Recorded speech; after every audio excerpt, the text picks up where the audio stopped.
Hello students, thank you so much for clicking on this video. Welcome to our channel Physics Classes by Mudit. Before start, please do subscribe and press the notification bell. Thank you. So students, इस video में हम आपकी NCERT class 12 physics का example number 1.5 करेंगे chapter number 1 से। Example 1.4 तक हम solve कर चुके हैं। So let's start example number 1.5। ये एक इम्पोर्टेंट एग्जाम्पल है और इसको समझने की कोशिश करेंगे, ठीक है।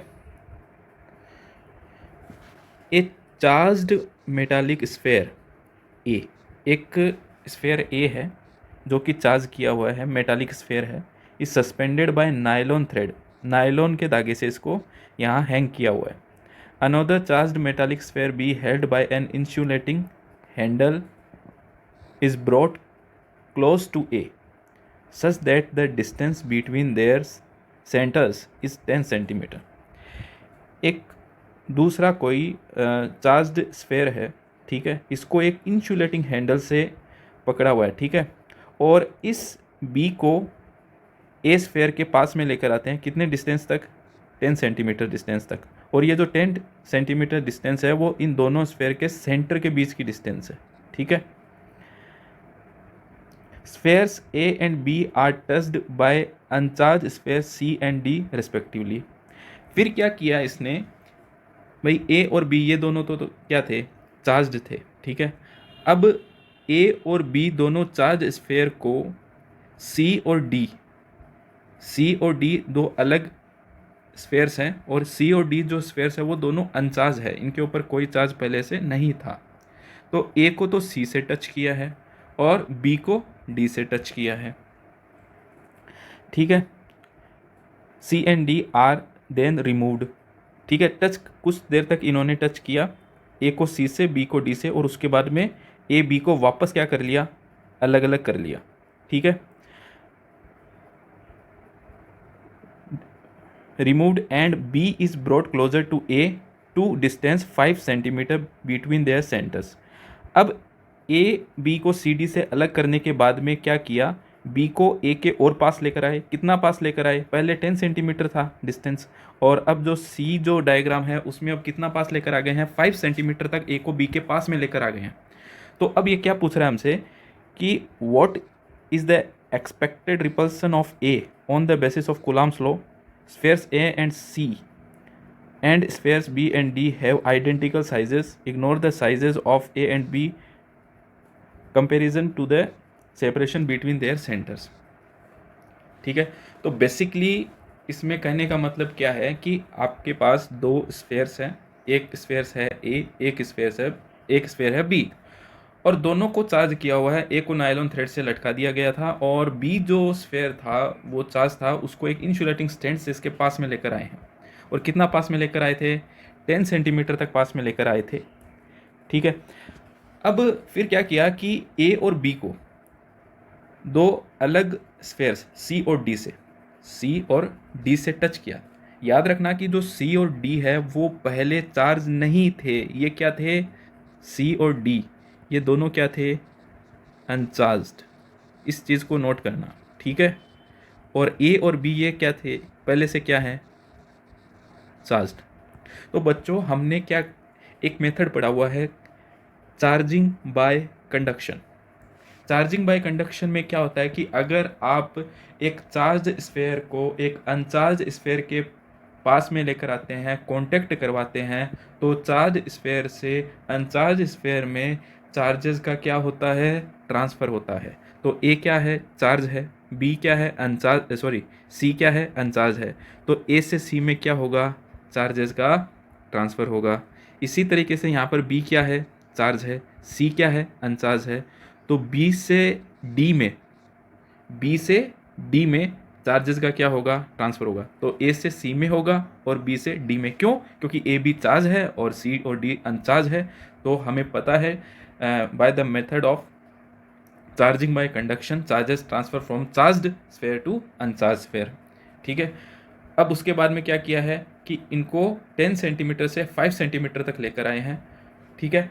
और अब ये हमसे पूछ रहा है कि ये जो रिपल्सन फोर्स था, ए और बी के बीच में रिपल्सन फोर्स लग रहा था, अब उसमें क्या फ़र्क पड़ेगा, क्या इफेक्ट पड़ेगा, ठीक है। ऑब्वियसली रिपल्सन फोर्स लगेगा क्योंकि सेम चार्जेस है, ठीक है। तो चलो हम स्टार्ट करते हैं। ए के ऊपर मान लो जो ए स्फेयर है, ए स्फेयर के ऊपर मान लेते हैं कि चार्ज कितना है, क्यू है। बी स्फेयर के ऊपर मान लेते हैं चार्ज कितना है, क्यू डैश है। और कैलकुलेशन इजी करने के लिए इस 10 सेंटीमीटर को एक बार किसके को ले लेते हैं, आर के को ले लेते हैं, ठीक है। तो ए और बी में, इस सिचुएशन के अंदर ए और बी में फोर्स कितना लगेगा, कूलम्ब्स फोर्स कितना लगेगा, you Coulomb's force between A and B कितना लगेगा। देखो फॉर्मूला क्या होता है, F is equal to k Q1 Q2 upon r square. तो F is equal to k, Q1 को हमने Q लिया है, Q2 को हमने क्या लिया है, Q डैश लिया है, ये देखो Q डैश, तो Q डैश ले लेते हैं और डिस्टेंस हमने R ही लिखी है, तो आर स्क्वायर, ठीक है। ये हो गया फर्स्ट जो डायग्राम था उसके अकॉर्डिंग कूलम्ब्स फोर्स, ठीक है। नेक्स्ट हम देखो, जैसे ही इनको कांटेक्ट में लेकर आए, ए से सी में चार्जेस गए हैं, डेफिनेटली गए हैं, बी से डी में भी गए हैं। ए से सी में, पहले ए में कितना था, क्यू था, अब सी में चले गए, तो सी में कितने चले गए, हम मान लेते हैं आधे चार्जेस है वो ए से सी में चले गए, और इसी तरीके से बी के पास जितने चार्जेस थे उनमें से आधे चार्जेस डी के पास चले गए।